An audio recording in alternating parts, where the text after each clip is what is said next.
Olá pessoal, meu nome é Ronaldo, faço parte do professor de Química do portal. Então, eu vou estar gravando alguns vídeos curtinhos para que ele possa servir de apoio para as resoluções das questões, ok? Então eu vou focar aqui, vai ser um vídeo curtinho, vou focar em 4 modelos atômicos, os principais modelos atômicos, os 4 primeiros principais, ok? Então o que acontece? Meu objetivo é justamente está aparecendo para vocês uma imagem, né? Meu objetivo é que no final dessas aulas, né, você consiga identificar cada um desses modelos atômicos aqui, com exceção desse, certo? Que é um modelo mais atual, certo? Então, nosso foco vai ser trabalhar com esse modelo, que eu não vou falar o nome ainda, com esse outro modelo, com esse outro modelo e com esse outro modelo. Então, meu objetivo é o fim dessa aula, vocês possam olhar cada modelo desse, identificar qual é ou qual foi o cientista que propôs esse modelo, ok? Então, o que acontece? A aula vai ser bastante simples, ela vai ser dividida em tópicos, né? Vou trabalhar com vocês palavras-chave para que vocês consigam resolver as questões. Então, uma coisa que eu vou chamar a atenção para vocês é justamente o seguinte: observe o contexto histórico de cada um dos cientistas. Por que eu estou falando isso? Porque vai ficar mais fácil para você entender o que ele quis propor na época e quais ferramentas ele tinha no momento. Então, por que eu chamo essa atenção? Porque Dalton, se a gente observar o contexto histórico dele, não tinha eletricidade, não tinha a física quântica, não tinha a radioatividade. E, consequentemente, ele teve que trabalhar com as ferramentas que eram disponíveis para ele no momento. Então, o que Dalton usou para elaborar o seu modelo atômico? Ele usou, na época, ferramentas que era justamente a ferramenta de Lavoisier, que era a lei da conservação da massa, e de Proston, que era justamente a lei da composição constante ou lei das proporções definidas. Essa palavra aí, lei das proporções definidas, pode ficar um pouco complexa agora, mas não interfere no seu aprendizado, uma vez que vamos observar essa lei das proporções em estequiometria, ok? Então, o que eu quero que vocês observem é que Dalton, ele não tinha todo esse aparato que ao longo da história, vamos observar, que possibilitou o desenvolvimento do seu modelo.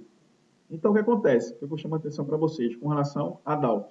Dalton, ele mencionou que o átomo era esférico, certo? Homogêneo, indivisível e indestrutível. Dalton não mencionou nada sobre a estrutura interna do átomo. Não mencionou nada, ok? Então, a gente vai verificar que quem começou a verificar subpartícula dos átomos foi Thomson, né? Ou seja, um cientista logo depois de Dalton.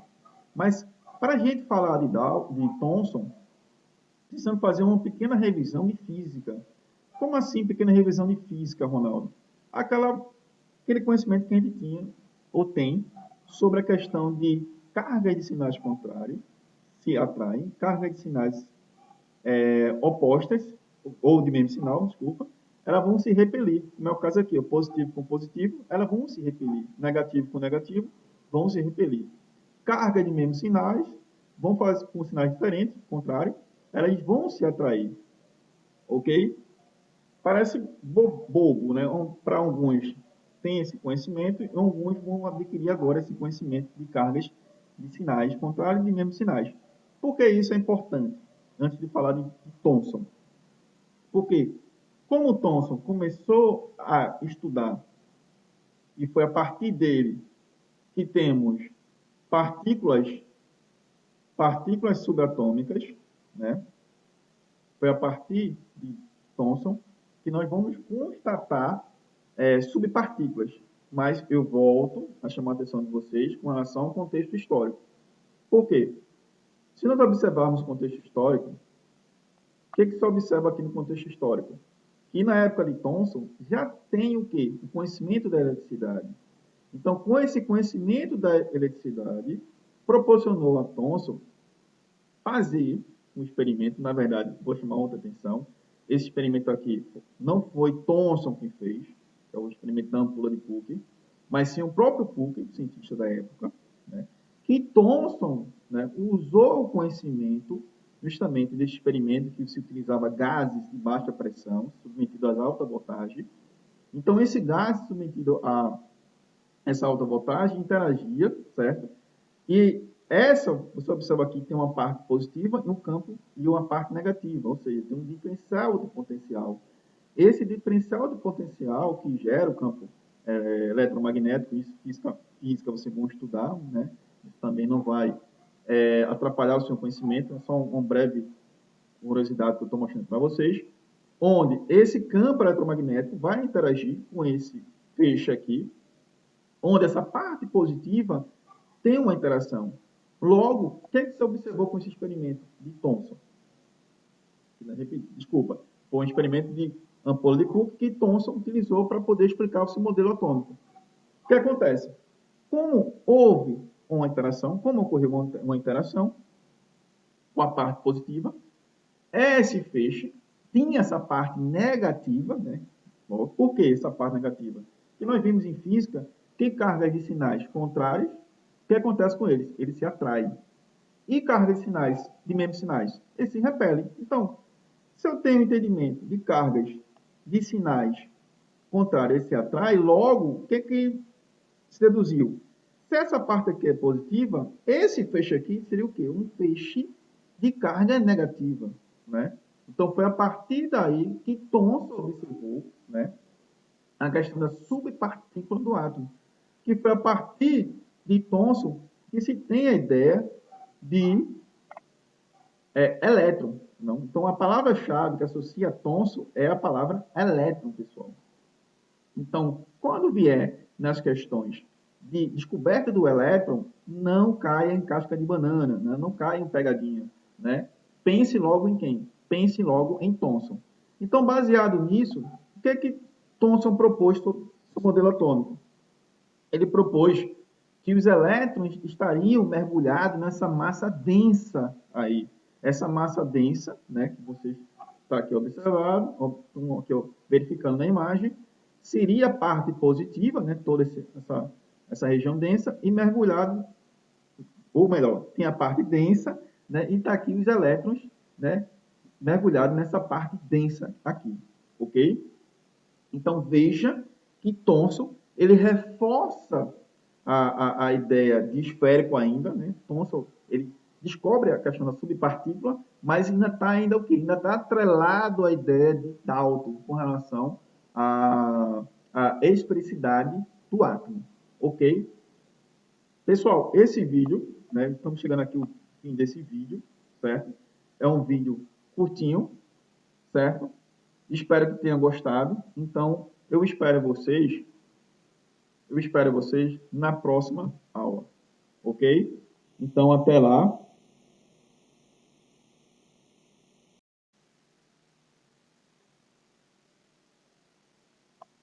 Olá, galera. Na última aula, paramos falando sobre Thomson. Então, vamos continuar falando sobre Thomson, né? Na última aula, eu mencionei sobre a questão de palavras-chave que vocês devem associar a cada cientista da época. Ok? Então, o que eu chamei a atenção com vocês de Thomson foi justamente a questão do elétron, certo?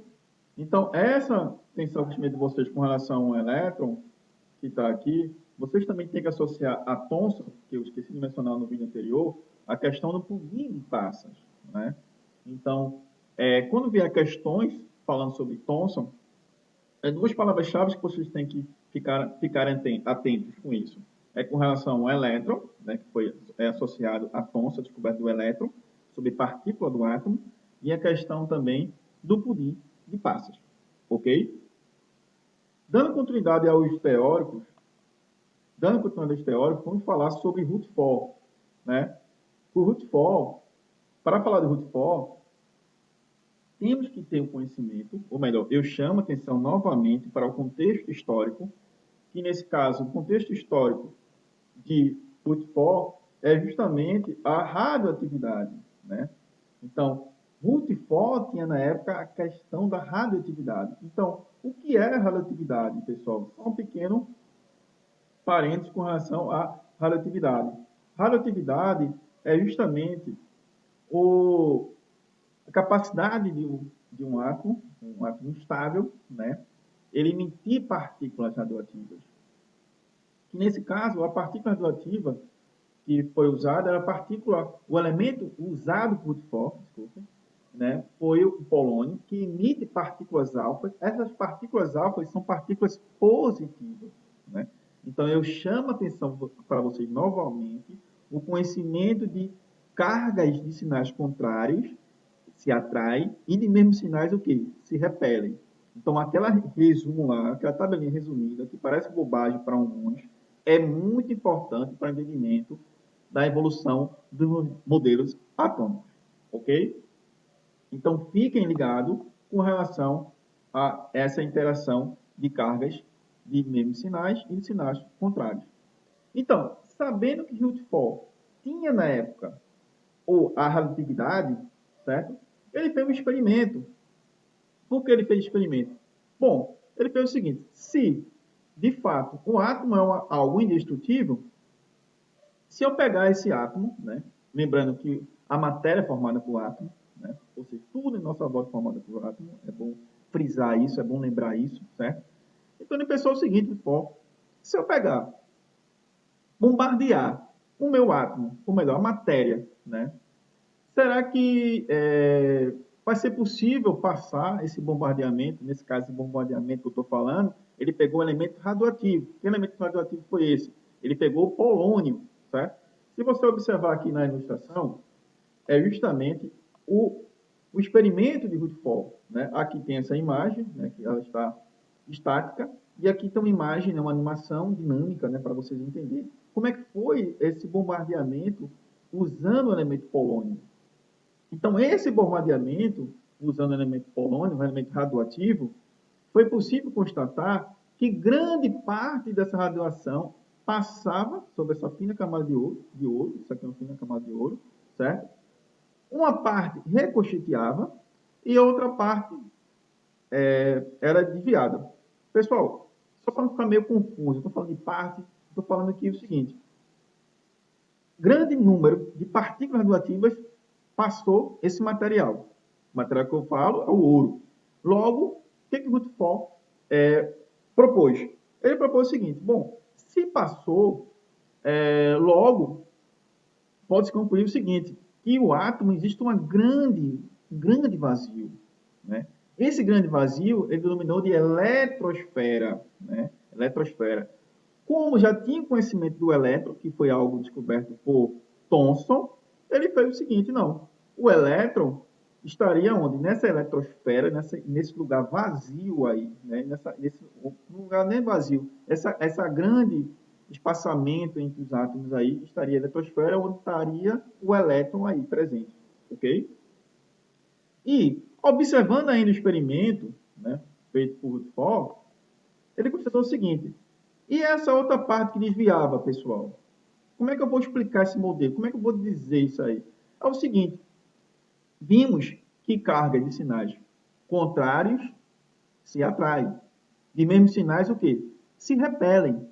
Então, o que acontece? Se eu estou bombardeando, né, com partículas positivas, que eu mencionei anteriormente, o que acontece? Essa parte aqui, o centro, né, o centro, que estaria um núcleo, a região mais densa do núcleo, seria o quê? Seria positiva. Mas por que seria positiva? Porque cargas de mesmos sinais se repelem, certo? Então, ao chegar próximo, o que acontece? Elas vão se repelir, né? Elas vão se repelir. E, ao mesmo tempo, uma parte também, uma pequena parte, quando eu falo é bom para não confundir vocês, uma pequena parte, ela é reconstituída, ou seja, ela vai bater e vai voltar, certo? Ela vai bater, como está aqui o experimento, vai bater e vai voltar. Então, por que isso aí? A explicação. Carga de mesmos sinais, ela é o quê? Elas se repelem, ok? Então, o que acontece? Então, Rutherford, ele propôs seu modelo, certo? Ele propôs esse modelo baseado no sistema o quê? Baseado no sistema solar, né? Onde estaria lá o núcleo, né? Na região no centro, e a eletrosfera, onde se encontraria o elétron. Mas só que Rutherford, modelo Rutherford teve muitos problemas, né? Que teve que ser ajustados, né? Para ajustar o modelo Rutherford, eu tenho que mencionar duas pessoas. Qual foram essas duas pessoas? Chadwick, que eu vou falar no próximo vídeo, e também a questão de Bohr, certo? Então, o modelo de Ernest Rutherford foi um modelo que revolucionou na época, uma vez que já quebra a ideia da indivisibilidade do átomo, certo?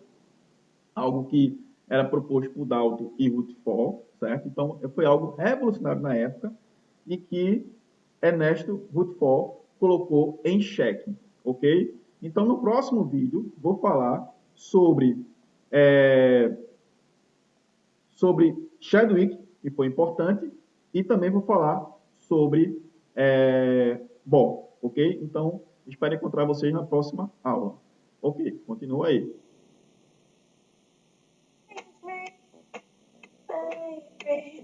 Look at where I ended up. I'm all good already, so moved on. Olá, galera. Paramos no vídeo anterior falando sobre Ernesto Rutherford. E eu tinha mencionado que o modelo de Rutherford foi justamente um modelo que apresentou falhas, né? Embora seja foi revolucionário na época, apresentou falhas. Que falhas foram essas? A primeira falha foi o seguinte: ele falou que existia um núcleo denso, né, com cargas positivas. Então, a grande falha é o seguinte: se a gente pega o conhecimento de carga de mínimos sinais, o que acontece? Temos ali o quê?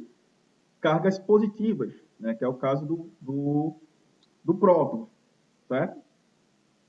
Então, o que acontece? Uma coisa também que eu não falei do vídeo anterior, mas que eu vou falar agora, peço perdão, é que quando pensa-se no próton, né, associar a palavra-chave com próton é Rutherford, certo? Então, um pequeno resumo. Elétron, quando a gente pensa em elétron, pensa em quem? Pensa em Thomson.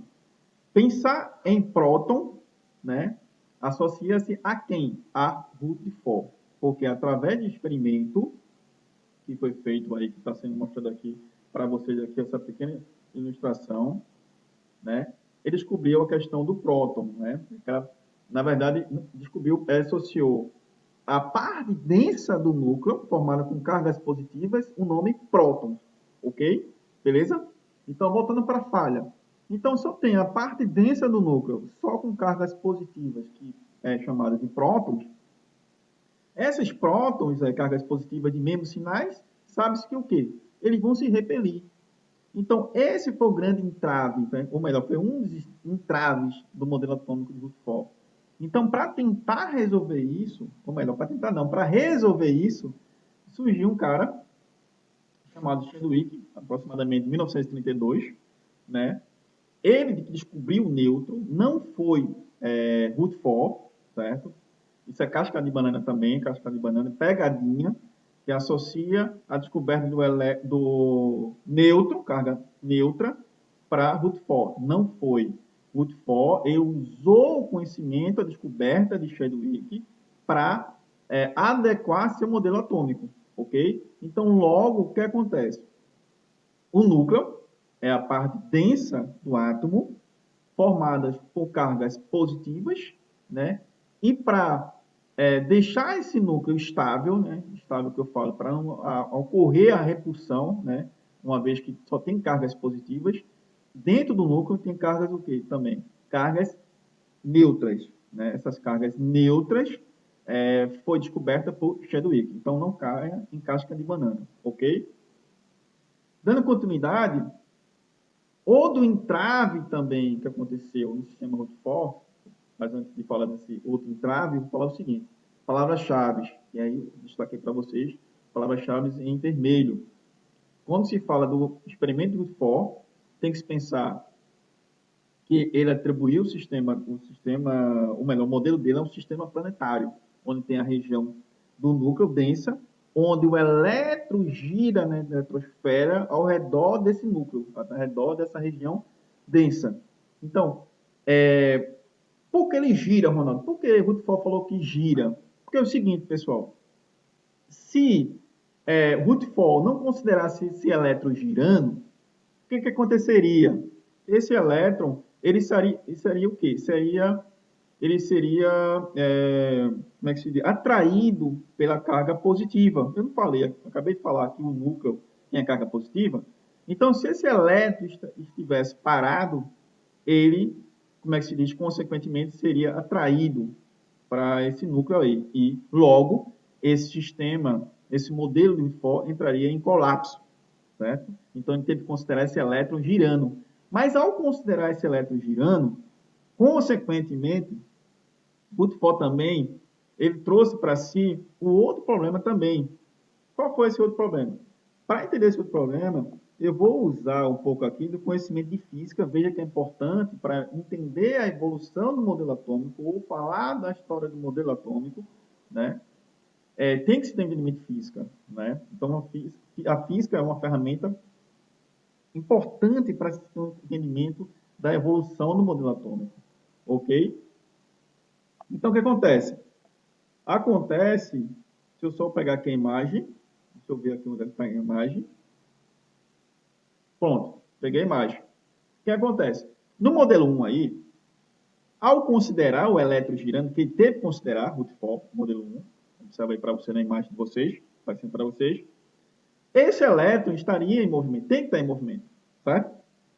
Só que ao estar em movimento, tem outro problema. Qual outro problema? Que como ele é uma carga elétrica negativamente, uma carga elétrica negativa, ele estaria girando, né? Girando e emitindo também energia, né? Isso aí é o conhecimento de física clássica. Física clássica fala sobre o seguinte, né? Que toda partícula carregada, ela emite energia. Ao emitir energia, ela vai ter esse movimento de espiral, que está presente para vocês no modelo 1 aí.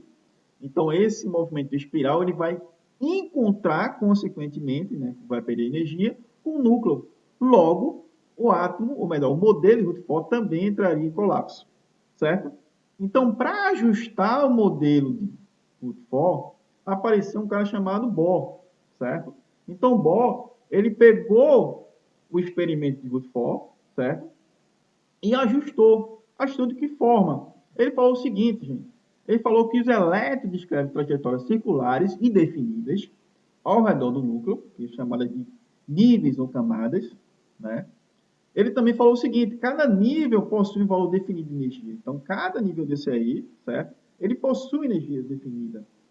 Quando o elétron passa a um nível superior, ele absorve essa energia e, retornando a um nível original, ele emite essa forma de energia. Então, o que acontece? Ele consegue resolver o grande problema do modelo de Rutherford, certo? Então, a partir desses postulados de Bohr, para essa correção de Rutherford, que se tem um entendimento aí do modelo de Rutherford-Bohr. Então, eu chamo também para vocês chamo para vocês uma observação nesse tópico 3, que fala sobre a questão de esses saltos de elétrons, né? Então, ele pega, absorve energia e salta. Ao retornar ao nível original, ele emite essa energia. Gente, esse princípio aqui é o princípio dos fogos de artifício. Aquela imagem que vocês observam lá, dos fogos de artifício, é justamente o princípio do funcionamento da emissão do, ou melhor, desses saltos eletrônicos, né? Onde pode verificar a questão do fogo associado de fogo de artifício ao fenômeno de Bohr. Outra coisa que eu não chamei a atenção de vocês, que ia passar aqui por mim despercebido, é a questão do contexto histórico de Bohr, perdão. Então, o contexto histórico de Bohr, você observa o quê? Eu já tenho a energia quântica, o entendimento da energia quântica. Então, o que acontece? Bohr, ele observou que a mecânica, usando o conhecimento da mecânica clássica, ele não é adequado para um entendimento microscópico. Então, para um entendimento microscópico, né, isso, quando eu falo microscópico, é falando de subpartículas, seja o próton, seja um elétron, ou melhor, nem o próton, falando especificamente do elétron, né? Então, para observar o comportamento do elétron, Bohr, ele chamou a atenção para o uso da energia quântica. Ok, pessoal? Então, o que acontece? Então, para finalizar a aula aqui, eu volto para vocês essa imagem, onde fica claro que o primeiro modelo atômico é o modelo de Dalton, que é uma bola esférica. O segundo modelo é o modelo de Thomson. O terceiro modelo é o modelo de Rutherford, que é o modelo planetário, né, sistema planetário. E o terceiro modelo, que são órbitas definidas, né, onde cada nível desse possui uma energia definida, certo? É o modelo de Bohr. O livro fala de Rutherford Bohr, certo? Mas Bohr. E o último modelo aqui, que são essas linhas pontilhadas, isso aqui, é o modelo mais atual, certo? Que eu tiver uma oportunidade, falo sobre esse modelo para vocês. Ok, pessoal? Então, espero que tenham gostado dessas aulas, né? Fala para mim, dá um feedback dessas aulas para mim, ok? E aí, até a próxima, né? E ainda estou aprendendo ainda, mexendo no aplicativo, mas espero que vocês tenham gostado, ok? Qualquer coisa, entre em contato comigo e junto com os professores do portal. Então, até a próxima. If you don't wanna see me, just don't